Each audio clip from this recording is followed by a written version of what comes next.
أعوذ بالله من الشيطان الرجيم پناه غواړم د الله د شیطان رټلی شوینا. بسم الله الرحمن الرحيم شروع کوم د الله د نومنا چې ډېر مهربانا او رحم کون کې دی. إنا فتحنا لك فتحا مبينا ليغفر لك الله ما تقدم من ذنبك وما تأخر ويتم نعمته عليك ويهديك صراطا مستقيما وينصرك الله نصرا عزيزا. اے نبی صلی الله علیه وسلم مونږ تعالی ښکارا فتح درکړه د پاره د دې چې الله ستا وړاندې ورستو هر کوتاهي معاف کړي او پتا باندې خپل نعمت تمام کړي او تا ته نیغ لارو خي او تعالی زبردست امداد درکړي. هو الذي أنزل السكينة في قلوب المؤمنين ليزدادوا إيمانا مع إيمانهم ولله جنود السماوات والأرض وكان الله عليما حكيما. هم هغه دي چې د مؤمنانو په زړونو کې سکینت نازل کړو د پاره د دې چې هغه د خپل ایمان سره یو بل ایمان زیات کړي. د ځمکې او د اسمانونو ټول لخرې د الله په قدرت کې دي او هغه د هر څه خبر دی او د حکمت خاوند دی. ليدخل المؤمنين والمؤمنات جنات تجري من تحتها الأنهار خالدين فيها ويكفر عنهم سيئاتهم وكان ذلك عند الله فوزا عظيما. هغه دا کار د دې لپاره کړی دی چې مؤمنان سړي او خزي د همیشه اوسېدو لپاره داسې جنتونو ته داخل کړي چې لاندې بتري نهرونه بهيږي او چې دا غوي ګناهونه هغه ته معاف کړي. د الله پنځ دا لویه کامیابی ده. ويعذب المنافقين والمنافقات والمشركين والمشركات الظانين بالله ظن السوء عليهم دائرة السوء وغضب الله عليهم ولعنهم وأعد لهم جهنم وساءت مصيرا. او چې هغه منافقانو سړو او خذلا او هغه مشرکانو سړو او خذلا سزا ورکړي چې هغه د الله په حق لا بدګماني ساتي. د بدای په چکر کې هغه په خپل راغلل په هغه د الله غضب راغی او الله په هغه لعنت وکړو او دا غوي د پاره دوزخ تیار کړو چې ډېر خراب ځای د اوسېدو دی. ولله جنود السماوات والأرض وكان الله عزيزا حكيما. د ځمکې او د اسمانونو لخرې خاص د الله په قدرت کې دي او هغه زبردست دی او د حکمتونو خاوند دی. إنا أرسلناك شاهدا ومبشرا ونذيرا لتؤمنوا بالله ورسوله وتعزروه وتوقروه وتسبحوه بكرة وأصيلا. بشکا اے نبی صلی الله علیه وسلم مونږ ته د شهادت ورکوونکی د زیری ورکوونکی او د خبردارونکي په حیثیت لګلې د پاره د دې چې اے خلکو تاسو په الله او داغه پر رسول ایمان راوړئ او داغه ملګرتیا وکړئ او داغه تعظیم او عزت وکړئ او سحر ماقام داغه تسبیح بیان کړئ.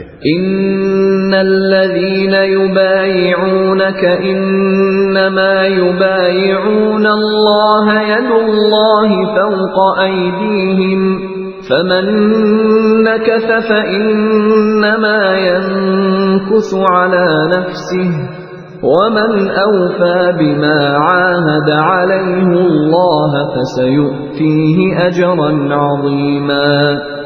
بشکا اے نبی صلی الله علیه وسلم کوم خلکو چې ستا سره لوز کولو هغوی په اصل کې د الله سره لوز کولو دا هغوی په لاس باندې د الله لاس وو. اوس چې څوک دا لوز مات کړي نو داغو د بیلوزۍ سزا به داغو په خپل ذات باندې وي او چا چې هغه لوز پوره کړو کم چې هغه د الله سره کړی دی نو ډېر ضرب الله هغه له لوی اجر ورکړي.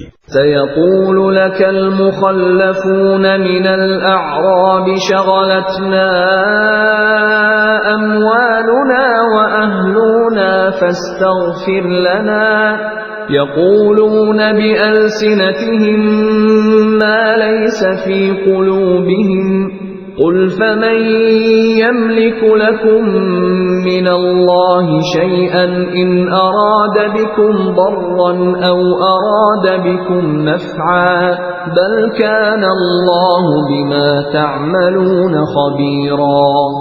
اے نبی صلی الله علیه وسلم د باندې په عربیانو کې چې کم خلک رستو پاتې کړي شوی وو اوس به هغوی ضرور تعالی راضي او وای با چې مونږ خپل مالونو او بال بچ مشغول ساتلی وو.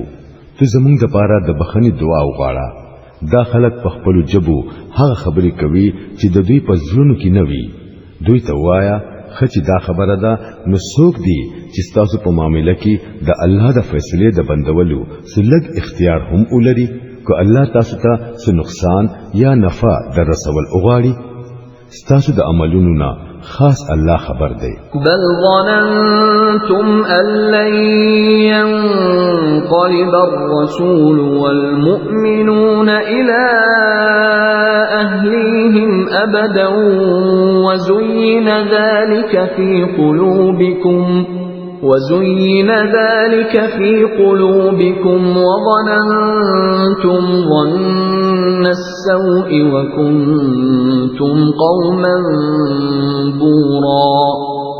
لیکن اصل خبره هغه نه ده کوم چې تاسو وایي بلکې تاسو دا خیال وکړو چې رسول او مؤمنان با خپل کور والو ته هرگز واپس را نشي او دا خیال تاسو زړونو ته ډیر خو لګیدو او تاسو ډیر خراب ګمانونه وکړل او تاسو پزړ کې ډیر خراب خلک یې. ومن لم يؤمن بالله ورسوله فإنا اعتدنا للكافرين سعيرا. کم خلک چې په الله او داغو پر رسول باندې ایمان نه لري نو د دغه کافرانو د پاره مونږ دا غرغندو وو تیار ساتلې دي. ولله ملك السماوات والأرض يغفر لمن يشاء ويعذب من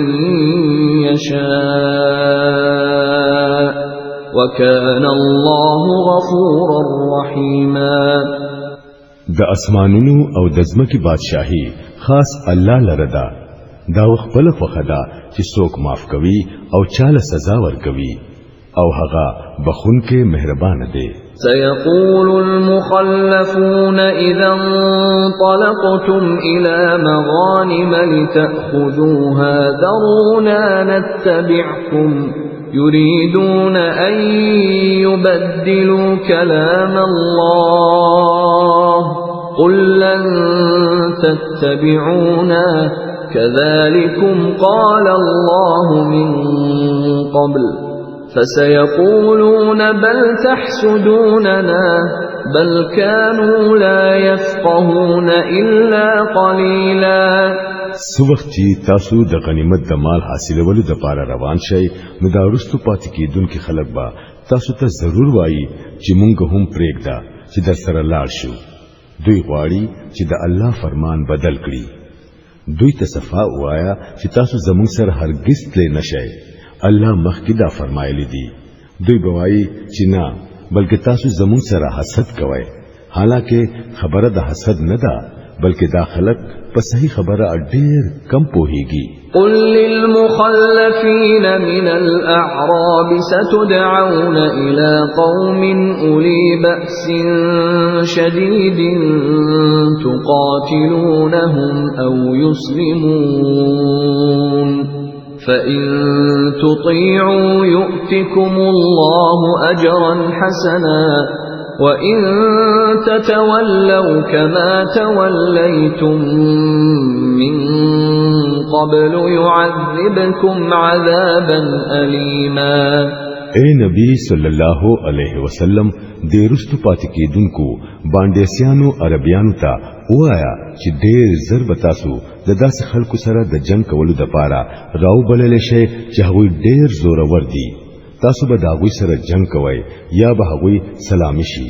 په هغه وخت کې چې تاسو د جهاد حکم ومنلو نو الله با تاسو له خاجر درکړي او که تاسو بیا لکه د مخکینی پشان مخواړو نو الله به تاسو ته دردناک سزا درکړي. ليس على الأعمى حرج ولا على الأعرج حرج ولا على المريض حرج ومن يطع الله ورسوله يدخله جنات تجري من تحتها الأنهار ومن يتول يعذبه عذابا أليما. کچریرون ګډ او مریض جهاد لاله نشي نو هیڅ باک نشتا. څوک چې د الله او داغه د رسول حکمونه مني الله با هغه داسې جنتونو ته داخل کړي چې لاندې بتري نهرونه بهيږي او څوک چې مخواړوي هغه لبا دردناک عذاب ورکوي. لقد رضي الله عن المؤمنين إذ يبايعونك تحت الشجرة فعلم ما في قلوبهم فأنزل السكينة عليهم وأثابهم فتحا قريبا ومغانم كثيرة يأخذونها وكان الله عزيزا حكيما. الله د مؤمنانو نه خوشاله شو سو وخت چې هغه د ونی د لاندې ستاسو لوس کولو دا غوي د زړونو حال هغه ته معلوم وو نو ځکه په هغه باندې اطمینان نازل کړو. هغه لای په انعام کې نزدې فتح ورکړه او ډېر مال غنیمت ورکړو چې هغه به ډېر زر حاصل کړي. الله زبردست او حکیم دی. وعدكم الله مغانم كثيرة تأخذونها فعجل لكم هذه وكف أيدي الناس عنكم ولتكون آية للمؤمنين ويهديكم صراطا مستقيما. وأخرى لم تقدروا عليها قد أحاط الله بها وكان الله على كل شيء قديرا. الله ستاسو سره د ډېر مال غنیمت وعده کوي چې هغه به تاسو واخلئ. فوري طور خو هغه دا فتح تاسو ته نصیب کړه او تاسو خلافي د خلکو لاسونه د اوچته دون منع کړل د پاره د دې چې دا د مؤمنانو د پاره یو نه جوړ شي او الله تاسو ته د نیغي لارې هدایت وکړي.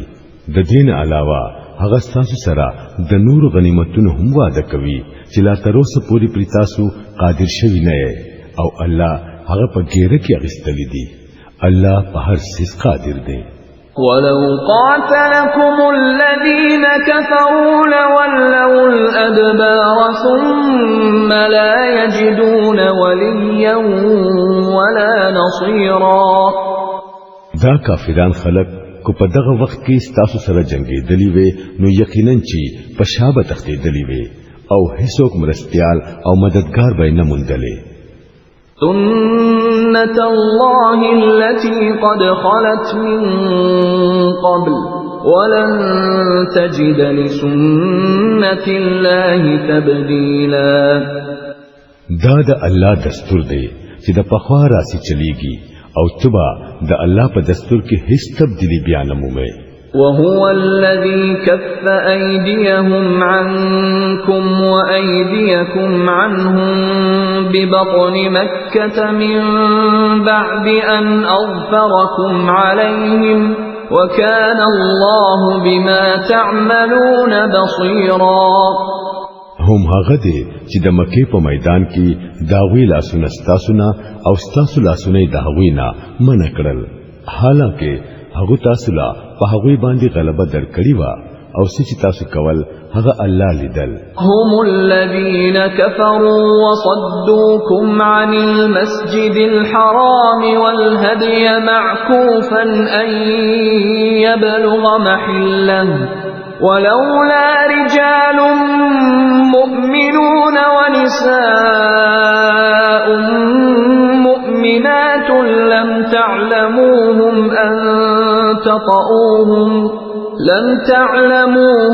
أن تطؤوهم فتصيبكم منهم معرة بغير علم ليدخل الله في رحمته من يشاء لو تزيلوا لعذبنا الذين كفروا منهم عذابا أليما. دا هم هغه خلک دي چې کفر یې وکړو او تاسو یې د مسجد حرام نه منع کړی او د قربانای او خاني د قربانای زی ته درسېدو نه منع کړل. کچری په مکه کې داسې مؤمنان سړي او مؤمنانې خزي موجود نه وي چې هغه تاسو نه پیژنئ او دا خطر نه وي چې تاسو به پناپوهي کې هغه د خپل اندي او چقوي او داغه په وجبه په تاسو باندې الزام راشي. نو جنگ به نوې بند کړی شوی، جنگ په دی وجه بند کړی شو چې الله په خپل رحمت کې څوک داخله ول غواړي چې هغه داخل کړي. کو هغه مؤمنان جدا شوی وي نو په مکه کې چې څوک کافرانو هغه له بمونګه ضرور سخت سزا ورکړي وي. اذ جعل الذين كفروا في قلوبهم الحمية حمية الجاهلية فأنزل الله سكينته على رسوله وعلى المؤمنين وألزمهم كلمة التقوى وكانوا أحق بها وأهلها وكان الله بكل شيء عليما. دا وجدا چې کله دې کافرانو په خپل زړونو کې د جاهلیت ننګ راټینګ کړو نو الله تعالی په خپل رسول صلی الله علیه وسلم باندې او په مؤمنانو باندې اطمینان نازل کړو او مؤمنانی د تقوی د خبري پابند اوساتل ځکه چې هم هغه د هغه زیات حقدار وو او د هغه اهل وو. الله د هر څه علم لري. لقد صدق الله رسوله الرؤيا بالحق لتدخلن المسجد الحرام إن شاء الله آمنين محلقين رؤوسكم ومقصرين لا تخافون فعلم ما لم تعلموا فجعل من دون ذلك فتحا قريبا. واقعي چې الله خپل رسول ته رښتیا خوب خودلې وو چې ټیک ټیک د حق مطابق وو. تاسو به ان شاء الله مسجد حرام ته خامخا په امن سره ورننوځئ، خپل سرونه بخروي او خپل ویختو به پرې کوي او په تاسو به هیڅ یره نه وي. الله ته هغه خبره معلومه وا کوم چې تاسو ته معلومه نه وا. نو د هغه خوب د پوره کېدو نه مخکې هغه د نږدې فتح تاسو له درکړه. هو الذي أرسل رسوله بالهدى ودين الحق ليظهره على الدين كله وكفى بالله شهيدا. هغه هم الله دې چې خپل رسولي د هدایت او د حق دین سره را لېږلې دي د پاره د دې چې هغه په ټولو دینونو باندې غالب کړي او په دې حقیقت باندې د الله گواهی کافی ده. محمد رسول الله والذين معه أشداء على الكفار رحماء بينهم تراهم ركعا سجدا يبتغون فضلا من الله ورضوانا سيماهم في وجوههم من أثر السجود ذلك مثلهم في التوراة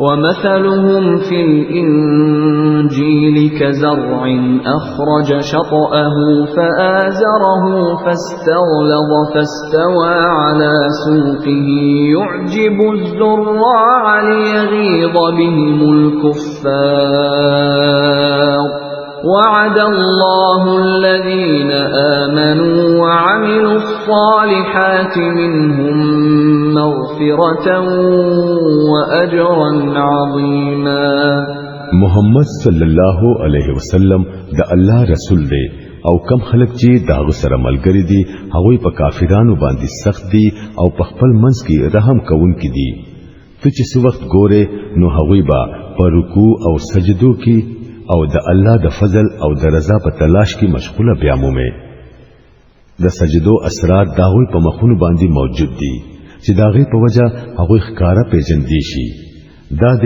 داوی صفت په تورات کې او په انجیل کې داوی مثال داسې بیان کړی شوی دی لکه چې یو فصل دی چې اولی تیغ زرغون کړو بیا یې هغه مضبوط کړو بیا هغه راوټو کېدو بیا په خپل تنو درېدو هغه کروندګر خوشالوي د پاره د دې چې کافران داوی په ترقې باندې اوسوځي د دې ډلې د خلکو سره چې ایمان راوړې دي او نیک عملونه کړې دي الله د بخانه او د لوی اجر وعده کړی دی